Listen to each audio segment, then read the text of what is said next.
Assalamualaikum. Sesi ini merupakan sesi yang kedua bagi modul simpanan rekod kewangan.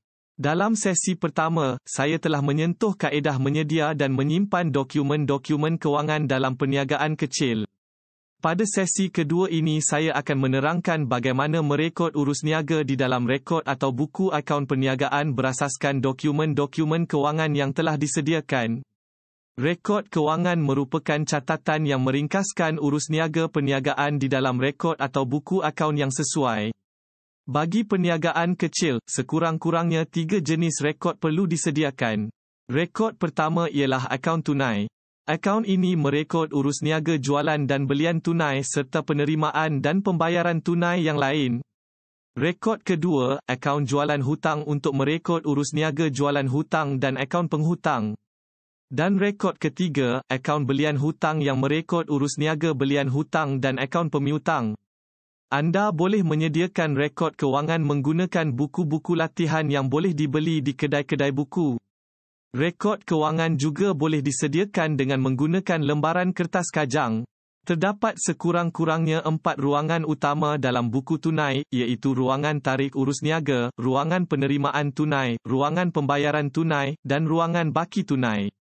Di ruangan penerimaan, terdapat beberapa ruangan kecil untuk akaun-akaun penerimaan tunai seperti akaun modal pemilik, jualan tunai, dan penerimaan tunai yang lain.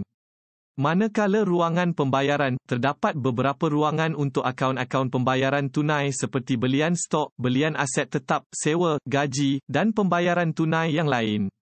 Akaun jualan hutang mempunyai ruangan-ruangan untuk tarikh urus niaga dan ruangan untuk nama-nama penghutang. Bagi setiap akaun penghutang, terdapat 3 ruangan untuk merekod jualan kredit, bayaran hutang oleh penghutang, dan baki penghutang. Akaun belian hutang mempunyai ruangan-ruangan untuk tarikh urus niaga dan ruangan untuk nama-nama pemiutang. Bagi setiap akaun pemiutang, terdapat 3 ruangan untuk merekod belian kredit, bayaran hutang kepada pemiutang, dan baki pemiutang. Bagi memahami kaedah catatan rekod kewangan, kita akan menggunakan contoh urus niaga perniagaan Fatihah Enterprise bagi bulan Oktober. Saya akan menunjukkan contoh catatan urus niaga tunai dalam rekod pertama, yang dikenali sebagai akaun tunai. Pada 5 Oktober Puan Fatihah memulakan perniagaan dengan wang tunai sebanyak RM10,000. Berpandukan resit penerimaan, jumlah ini hendaklah dicatatkan dalam akaun tunai di bahagian penerimaan, di ruangan modal. Pada 10 Oktober pinjaman bank diterima sebanyak RM30,000 dan dicatat di bahagian penerimaan ruangan pinjaman. Urus niaga seterusnya iaitu belian peralatan pada 12 Oktober secara tunai berjumlah RM25,000 dicatat di bahagian pembayaran tunai di ruangan peralatan. Pada 18 Oktober belian stok secara tunai berjumlah RM5,000 dicatat di ruangan belian stok. Jualan tunai bernilai RM2,000 pada 22 Oktober dicatat di bahagian penerimaan tunai di ruangan jualan. Manakala pada 26 Oktober bayaran gaji sebanyak RM1,000 direkod di bahagian pembayaran tunai ruangan gaji. Bayaran sewa sebanyak RM800 pula direkod di bahagian pembayaran tunai ruangan sewa. Pada 28 Oktober bayaran hutang kepada pembekal atau pemiutang sebanyak RM3,000 direkod di bahagian pembayaran tunai di ruangan bayaran hutang. Penerimaan bayaran daripada penghutang pada 30 Oktober sebanyak RM2,000 pula dicatat di bahagian penerimaan tunai di ruangan kutipan hutang. Dan urus niaga tunai yang terakhir iaitu pada 31 Oktober merupakan jualan tunai sebanyak RM6,000 dan direkod di bahagian penerimaan tunai, ruangan jualan. Pada setiap akhir bulan semua ruangan dalam akaun tunai hendaklah dijumlahkan. Rekod kewangan kedua ialah akaun belian hutang yang merekod urus niaga yang berkaitan dengan pembelian secara kredit daripada pembekal atau pemiutang. Pada 20 Oktober belian kredit sebanyak RM5,000 daripada A Sendirian Berhad dicatat dalam akaun pemiutang A Sendirian Berhad iaitu di ruangan belian hutang. Manakala bayaran kepada A Sendirian Berhad sebanyak RM3,000 pada 28 Oktober direkod di ruangan bayaran.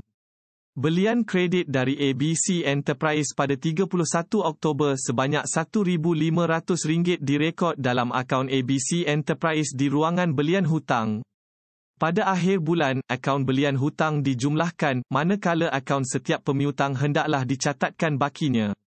Dalam contoh ini, akaun belian hutang berjumlah RM6,500 dan baki akaun A sendirian berhad bernilai RM2,000 manakala baki akaun ABC Enterprise bernilai RM1,500. Rekod kewangan ketiga ialah akaun jualan hutang yang merekod urus niaga yang berkaitan dengan jualan secara kredit kepada pelanggan atau penghutang. Pada 25 Oktober jualan kredit sebanyak RM2,000 kepada Ahmad Azim dicatat dalam akaun penghutang Ahmad Azim iaitu di ruangan jualan hutang. Manakala jualan kredit kepada Ahmad Syafiq pada 29 Oktober sebanyak RM5,500 direkod dalam akaun Ahmad Syafiq di ruangan jualan hutang.